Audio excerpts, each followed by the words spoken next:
Assalamualaikum warahmatullahi wabarakatuh. Kita akan mempelajari selanjutnya tentang teori medan kristal. Di mana teori medan kristal ini dia menggantikan teori ikatan valensi, yang mana teori ikatan valensi itu dia tidak dapat menentukan warna dari senyawa kompleks, hanya dapat menentukan medan magnetnya, paramagnetik atau diamagnetik, akan tetapi tidak dapat menentukan perubahan warna yang terjadi. Sehingga dengan teori medan kristal ini dia menggantikan teori ikatan valensi yang dapat menentukan perubahan warna dan juga energinya. Ada beberapa asumsi dari teori medan kristal. Yang pertama, bahwa interaksinya antar ion itu dengan ligan itu dia pure elektrostatik atau interaksinya ionik. Dan juga jika ligannya itu muatannya negatif, maka interaksinya yang terjadi adalah interaksi ion-ion. Dan jika ligannya itu berupa ligan netral, maka yang terjadi adalah interaksi ion dipol. Yang mana di sini elektron pada logam juga dia saling bertolakan dengan ligan. Ini ada beberapa asumsi bahwa memang untuk interaksi ion logam dan ligannya itu pure interaksi ionik. Nah, kemudian selanjutnya orbital 5D pada logam itu dianggap degenerat. Jadi sama energinya, orbital 5D itu energinya sama. Akan tetapi di sini jika digambarkan simetrinya itu berupa sferik atau bulat seperti ini ya, maka muatan dari ligan yang mengelilingi logam ini dia muatannya negatif. Di sini disebutkan muatan yang negatif yang mengelilingi logam itu energinya ternyata semakin besar akibat adanya tolakan antara muatan negatif pada orbital D. Nah, tolakan antara muatan negatif pada ligan di sini yang bentuknya sferik ini, sehingga dia akan berubah energinya dari energi yang rendah di sini menjadi energi yang lebih tinggi. Nah, akibat tolakan tadi itu, akibat adanya tolakan dari muatan ligan itu, maka di sini yang energinya degenerat itu tadi dia akan hilang dan akan terjadi splitting orbital D. Jadi splitting itu pemisahan. Jadi yang awalnya di sini dia degenerat orbital 5D-nya, karena D itu ada 5 orbital ya. Pada D, maka kelima orbital itu dia akan mengalami splitting energi. Nah, splitting energinya itu menjadi T2G dan EG. Di mana T2G dia mengandung ada 3, yaitu XY, XZ, dan YZ. Sedangkan EG ada 2, yaitu ada X2, Y2, Z2. Oke. Jadi tadi bahwa awalnya orbital 5D, orbital kelima pada orbital D ini dia degenerat energinya. Akan tetapi karena ada tolakan energi pada ligannya ini, tolakan elektron pada ligan di sini, sehingga dia energinya semakin besar. Nah, energi yang semakin besar ini akhirnya dia akan tersplitting menjadi tadi T2G dan EG. Oke, kita lihat di sini bahwa pada saat bentuknya sferik tadi bulat, maka dia orbital kelima pada orbital D itu dia degenerat. Sama energinya. Nah, setelah pada bidang oktahedral, dia akan tersplitting menjadi T2G, 3 orbital di T2G, dan 2 orbital di EG. Kemudian di sini disebutkan pada kompleks oktahedral, T2G di sini yang menempati adalah ketiga orbital XY, XZ, dan YZ. Kemudian di EG, dia orbital X, kuadrat Y kuadrat dan Z kuadrat. Nah, jarak antara T2G dan EG itu dinotasikan dengan delta O, oktahedral ya, delta O, atau sebutannya adalah 10 deki. Nah, 10 deki atau delta 0 ini akan berbeda tergantung dari senyawa kompleksnya dan energinya.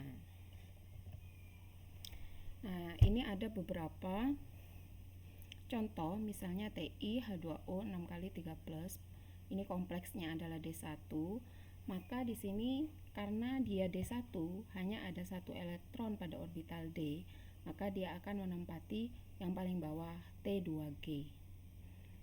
Atau dia mengalami splitting ya, dari T2G menuju ke EG. Oke. Dan perpindahan dari T2G ke EG ini dia akan memunculkan absorbansi di sini pada misalnya di sini 20.300. Nah, 20.300 ini sehingga dia ada berapa energi, yaitu 243 kJ per mol. Jadi perpindahannya dari T2G elektron menuju EG, di sini dia akan memunculkan energi sekian. Dan ini yang dapat menentukan kenapa dia warnanya adalah ungu. Kemudian di sini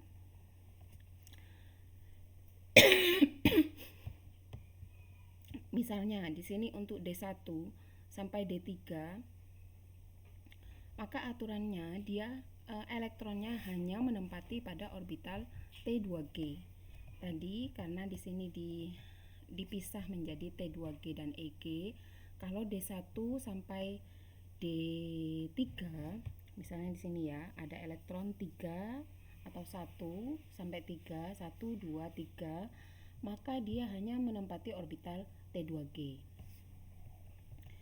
Jika orbitalnya itu D4 sampai D7, maka elektronnya terisi 4 sampai 7 ya, pada orbital D, maka dia ada dua kemungkinan, yaitu menempati T2G dengan elektronnya, nanti elektronnya dia akan berpasangan semuanya, atau dia menempati keduanya, T2G dan EG. Nah, kalau hanya menempati T2G, maka disebut dengan low spin atau spin rendah, akan tetapi medannya medan kuat. Nah, jika menempati keduanya, yaitu T2G dan EG, maka dia disebut dengan high spin. Karena ada yang tidak berpasangan, disebut dengan high spin atau spin tinggi, atau disebut juga dengan medan lemah. Kemudian high spin dan low spin ini dia akan dapat dihitung nantinya CFSE-nya atau energinya atau 10 dekinya tadi. Contohnya adalah yang pertama adalah COF63-, di mana COF63- ini dia CO3+, kemudian elektronnya pada orbital D itu ada 6, 3D6.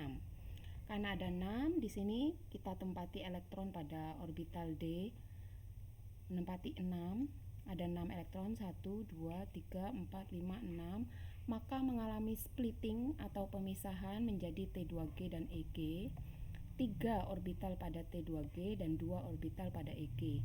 Maka elektronnya di sini COF6 dia akan menempati orbital pada T2G dan EG. Nah, karena menempati orbital T2G dan EG dan ada elektron yang tidak berpasangan, maka ini disebut dengan high spin atau medannya medan lemah. Tapi spinnya spin tinggi. Sifatnya karena ini elektronnya ada yang tidak berpasangan, sifatnya adalah paramagnetik. Kemudian contoh selanjutnya ada CONH3 6 kali 3+. Sama, ini berupa CO3 dan elektronnya ada 6 berupa 3D6. Nah, kita tempatkan elektronnya ke-6-nya pada orbital D-nya, kemudian mengalami splitting, dan ke-6 elektronnya ini menempati pada orbital T2G. Dan di orbital EG sudah tidak ada karena ada 6. Karena semuanya menempati orbital T2G dan semuanya berpasangan, maka sifatnya adalah diamagnetik. Nah, karena sifatnya diamagnetik, kemudian dia berpasangan semuanya, ini disebut dengan low spin atau spin rendah. Akan tetapi medannya medan kuat. Ya. Berarti yang di atas ini COF6 3- ini dia high spin, akan tetapi medannya medan lemah. Dan CONH36 kali ini dia low spin dan medannya itu medan kuat. Nah, kenapa dia bisa COF6 itu dia menempati T2G dan EG, dan CONH36 kali dia menempati hanya T2G saja? Ini akibat dari ligannya. Jadi kita lihat ligannya yang di atas ini adalah F dan ini ligannya adalah NH3. Nah, kekuatan ligan di sini mempengaruhi. Misalnya F ini dia kekuatan ligannya lebih kecil daripada NH3, maka F di sini akan mempengaruhi CO, dan akibat adanya ligan yang diikat itu adalah F atau ligan lemah, sehingga nanti dia akan terjadi penempatan elektron di T2G dan EG, dan hasilnya dia low spin atau medannya medan lemah. Sedangkan kalau semakin kuat ligannya, maka dia akan menempati hanya di T2G dan itu semuanya berpasangan, sehingga dia yang terjadi adalah low spin atau medannya medan kuat. Kemudian ini pada kompleks tetrahedral, jadi hampir sama dengan kompleks oktahedral tadi. Perbedaannya adalah splitting energinya itu adalah E dan T2. Jadi dibalik, untuk tetrahedral ini kebalikan dari oktahedral. Kalau tadi oktahedral yang menempati energi yang lebih rendah itu adalah T2G dan yang di atas adalah EG. Akan tetapi untuk tetrahedral itu yang di bawah adalah E dan yang di atas itu adalah T2. Subscript G-nya itu dihilangkan. Jadi tinggal E dan T2. Dan perbedaan tingkat energi dari E ke T2 itu disebut dengan delta T, di mana delta T ini nantinya itu lebih kecil daripada delta O. Maka energinya yang tetrahedral itu lebih kecil daripada oktahedral. Kita lihat contohnya adalah FeCl4 2-.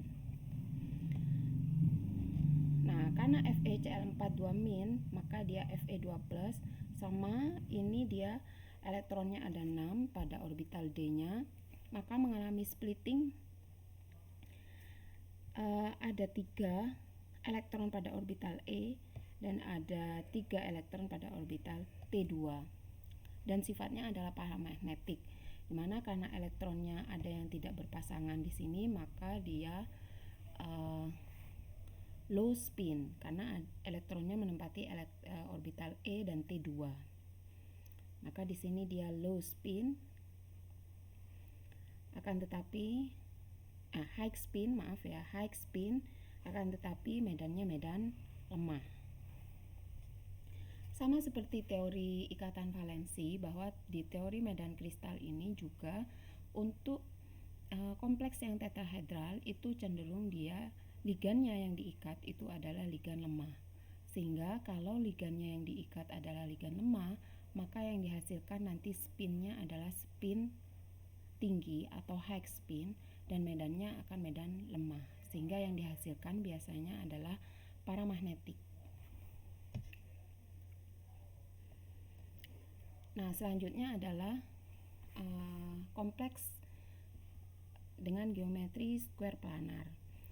Nah, square planar ini dia akan terjadi pembuatannya bisa melalui kompleks oktahedral, di mana di sini adalah sumbu X, sumbu Y, dan dari atas ke bawah ini adalah sumbu Z, di mana pada oktahedral ini sumbu Z-nya akan menjauh dan dia akan menjadi dan lepas ya, dan akan menjadi square planar.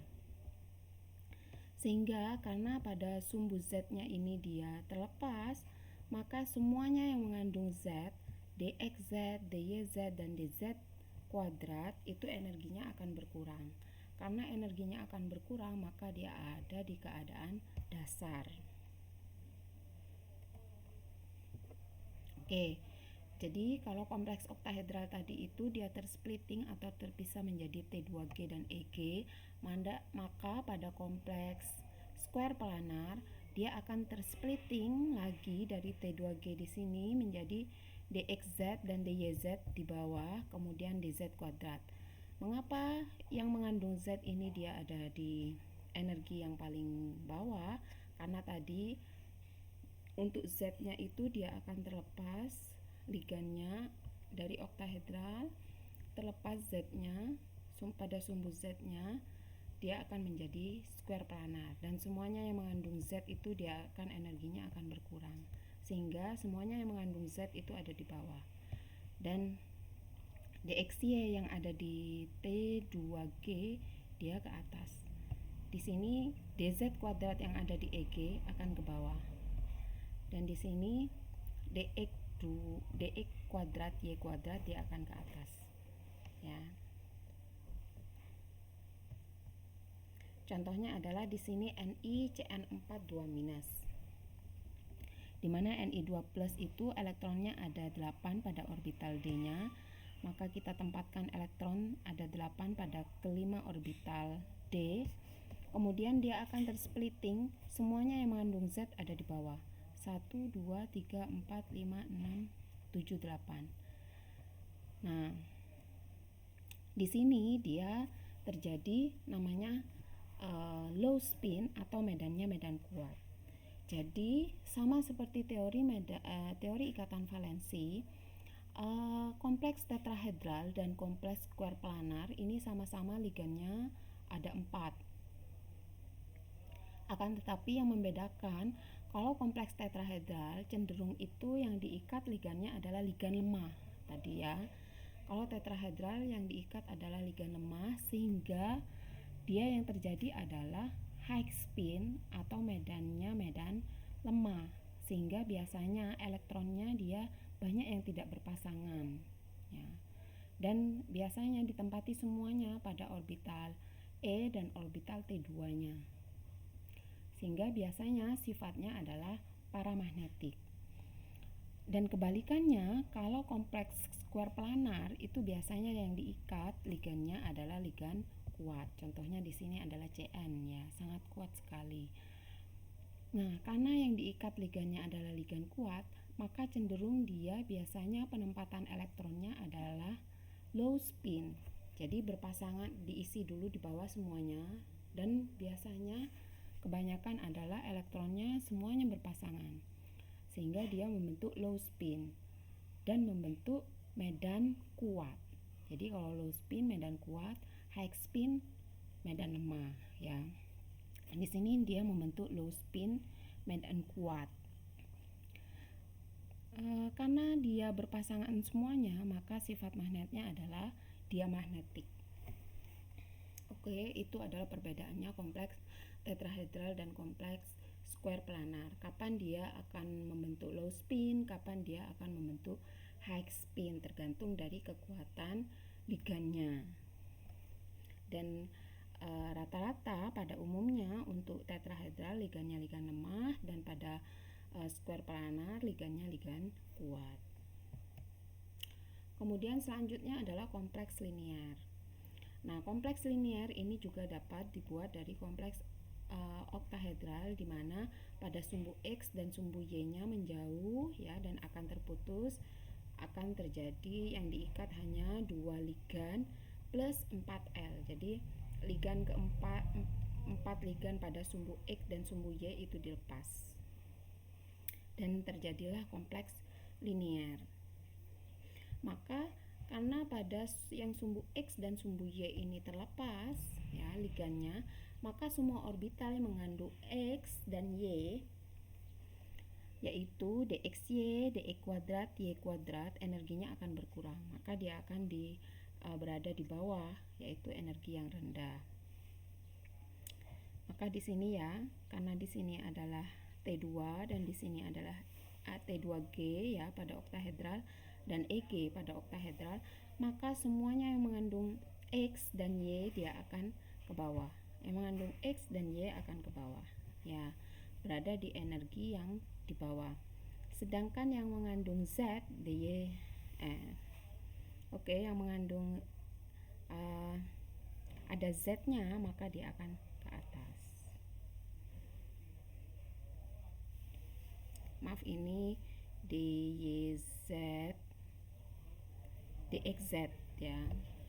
Kemudian yang di sini yang mengandung X dan Y dia ke bawah dan yang mengandung Z ya ke atas. Maka semua energi yang mengandung X dan Y dia akan berkurang, ada di bawah karena tadi dilepas ya. Hanya tersisa pada sumbu Z, sehingga sumbu Z ya yang mengandung Z itu dia ada di atas. Kemudian ada beberapa faktor yang mempengaruhi kekuatan medan kristal. Kalau kita tadi bahas itu hanya ligan saja yang mempengaruhi kekuatan medan kristal ya.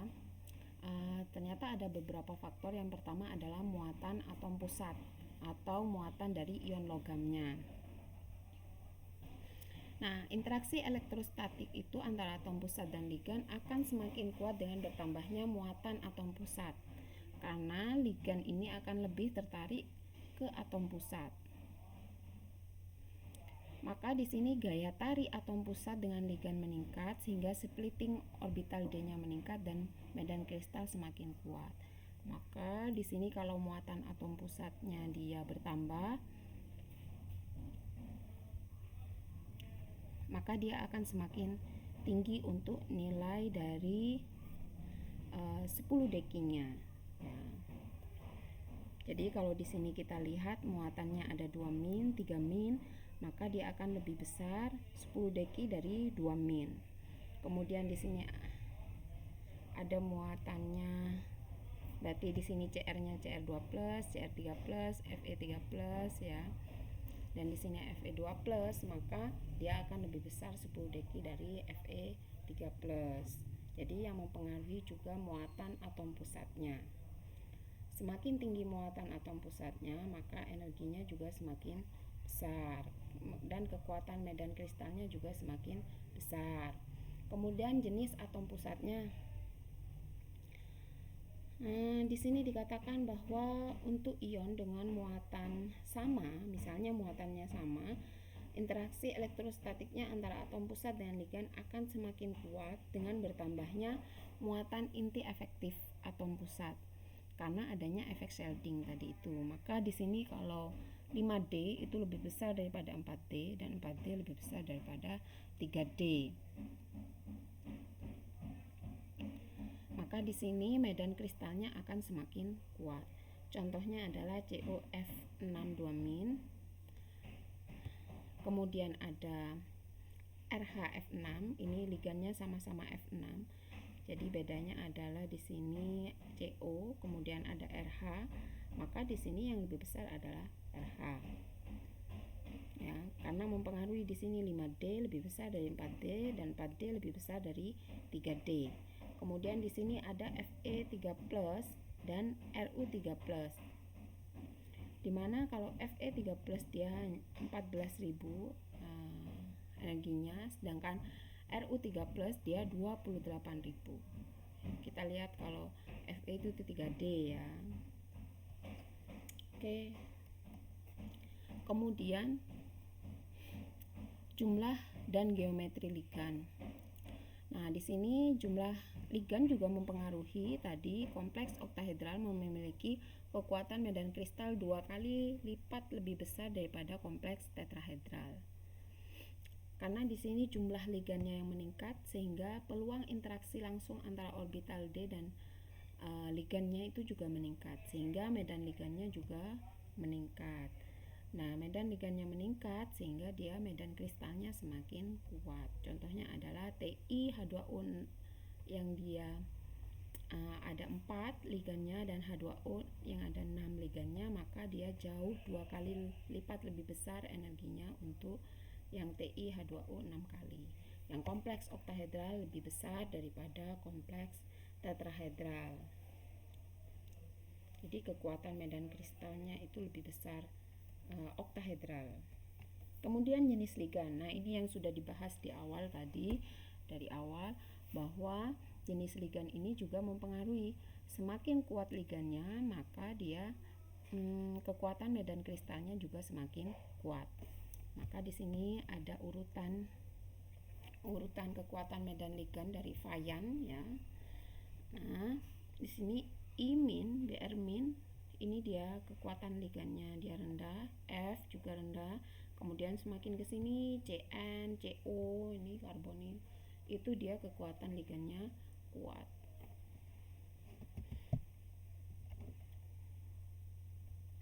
Oke, selanjutnya ini dapat dipelajari sendiri ya.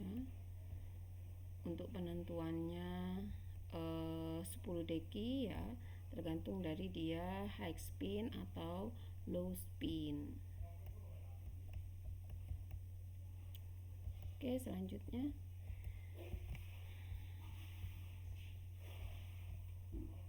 sudah dulu ya.